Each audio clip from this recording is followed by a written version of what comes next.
It's the Real News Network. I'm Sharmini Perez coming to you from Baltimore. Just hours ago, another boat full of refugees capsized in the Mediterranean. According to Italian authorities, another 100 people drowned in unstable vessels off the coast of Libya. They were approaching Italy. An Italian general reported that the seas are so rough that he's not sending out his own Coast Guard crew vessels. So the survival rates of the refugees in small, unstable dinghies of the kind you see in these pictures are not very good. According to UNHCR, so far almost 2,500 people have perished in the Mediterranean just this year. Europe is expecting nearly 500,000 more refugees to be heading to Europe from Libya and North Africa, says the EU Foreign Policy Chief Federica Mogherini. She stresses that the chaos in Libya, meaning the governing crisis in Libya, means that Europe will have to bear the brunt of this crisis. Now joining me to discuss all of this is Vijay Prashad. Vijay Prashad is the George and Martha Kellner Chair of South Asian History and Professor of International Studies at Trinity College. His latest book is Letters to Palestine, Writers Respond to War and Occupation.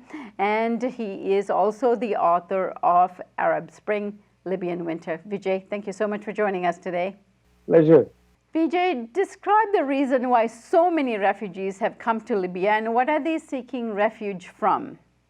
Well, for a very long time, because of the economic collapse in Western Africa and the political turmoil in the Horn of Africa, thousands of people have tried to cross the Sahara and come across into Europe. This predates 2011, when the Libyan state was essentially destroyed.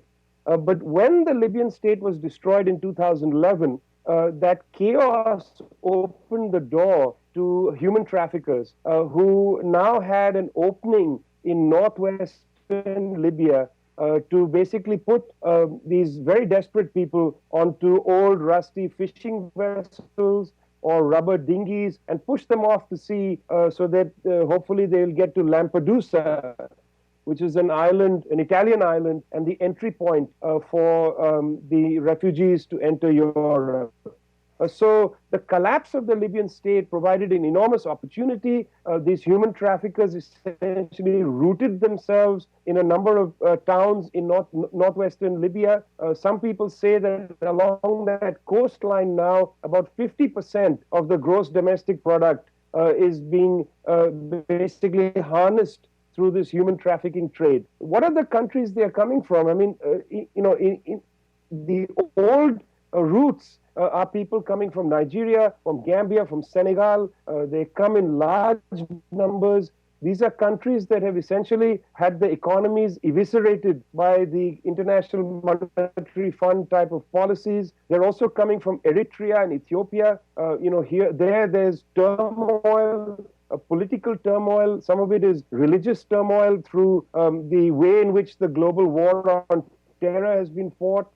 People have been fleeing, of course, from Somalia. So these populations coming to Libya have been attempting to cross over into Europe, and the numbers have been staggering, Sharmini, not because only now they've been leaving this part of Africa, but because, of course, the chaos in Libya has allowed the human traffickers a much greater facility to put people on these boats.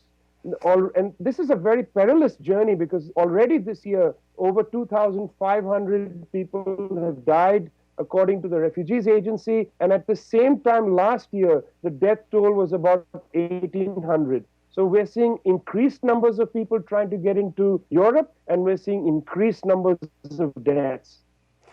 Vijay, this week has been very painful. We have seen this very young baby who had drowned at sea, and a photo of an Italian Coast Guard rescue operation holding the baby. Now, an Italian general has said himself that the seas are too rough for them to go out. What kind of policies do we actually need in order to address this crisis we are dealing with now? Well, look, as far as the international obligations are concerned, there needs to be immediate embrace of people who are fleeing war, who are fleeing basically collapse of their lives. There's got to be a humanitarian flaw beneath, any kind of formal law that we have on the books. The UN Convention on Refugees is inadequate to this, but there's got to be beneath that a humanitarian flaw. And therefore, when the EU, the European Union, discussed militarizing the Mediterranean, as an example of a policy, I thought that was a scandal. There should be no militarization of the Mediterranean Sea at all. I mean, there are a couple of things that need to be done. The United Nations has gone toward the policy of creating a unity government in Libya. That's good for Libya itself, but having a unity government in Libya is not necessarily going to stem the flow of migration. It's going to help stop the migrants getting to Europe. In other words, the unity government in Libya that the Europeans are very eager to see is going to create a frontline state for Europe, in the same way as Turkey is a frontline state for Europe with regard to the migration, the refugee crisis from Syria. So the unity government itself is not going to help stem that flow. A couple of important things need to happen. One is that the International Monetary Fund's research department just released an important document called Neoliberalism Oversold. And in that document, they suggested that their own policies have had disquieting conditions or outcomes in places where the IMF policies have been put into place. And I think the International Monetary Fund, the various international financial institutions need to take some responsibility for destroying the economies of these countries, for putting them in a position where millions of people are unable to make any kind of living and are fleeing to find better opportunities. It's the same kind of thing that has happened with Mexico and the United States. The North American Free Trade Organization, or NAFTA, eviscerated Mexico's maize corn industry and sent small farmers into great distress. Some of them went into the drug trade, and others desperately tried to come into the United States for employment. So there's got to be a broad understanding of why people are fleeing these countries. We have to have a new category of, perhaps let's call it IMF refugees, and there therefore has to be some accountability by these agencies for what they've done in those countries. It's not enough really to just tackle this by creating a wall in the Mediterranean. There has to be a real sense that the root causes of migration need to be taken in hand. And those people that arrive at the doorstep of Europe need to be embraced, taken in, and taken care of. Vijay, that report you referred to by some of the researchers at the IMF is very interesting. However, I don't think this is the opinion of the leadership at the IMF. And so I will table that for now. However, I wanted to ask you if there are any conversations that are going on at the UN level about how to better manage the refugee crises and taking more responsibility by those countries who have created this crisis through neoliberal economic policies. Well, actually, I don't think they're having that conversation. The conversation they're having is about the crisis itself. It's at the level of how to manage the so-called flow of migrants into Europe.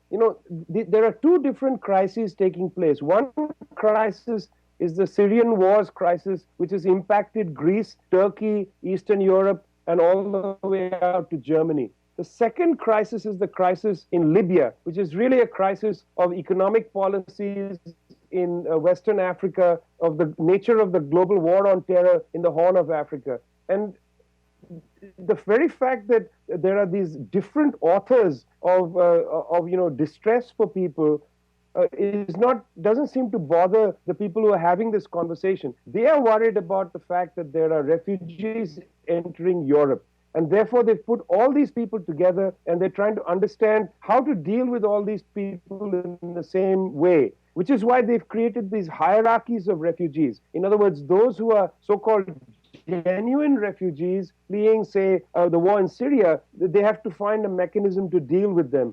And then there are others who they say are not genuine refugees, and those are so-called economic migrants. This is a term that they use. I prefer to call them IMF refugees. So they're trying to parcel them out and deal with the problem from the standpoint of Europe, how to basically take care of Europe's anxiety. But they're not actually thinking about how to deal with the fact that there are people in distress who are fleeing their homelands, from which many of them don't want to flee. They would prefer to live in their homelands, but they are in great distress. So the question of the distress in the homelands is not on the table. The main framework for this refugee discussion is how to allay Europe's anxieties. And thank you so much for joining us, Vijay. Thanks a lot. And thank you for joining us on the Real News Network.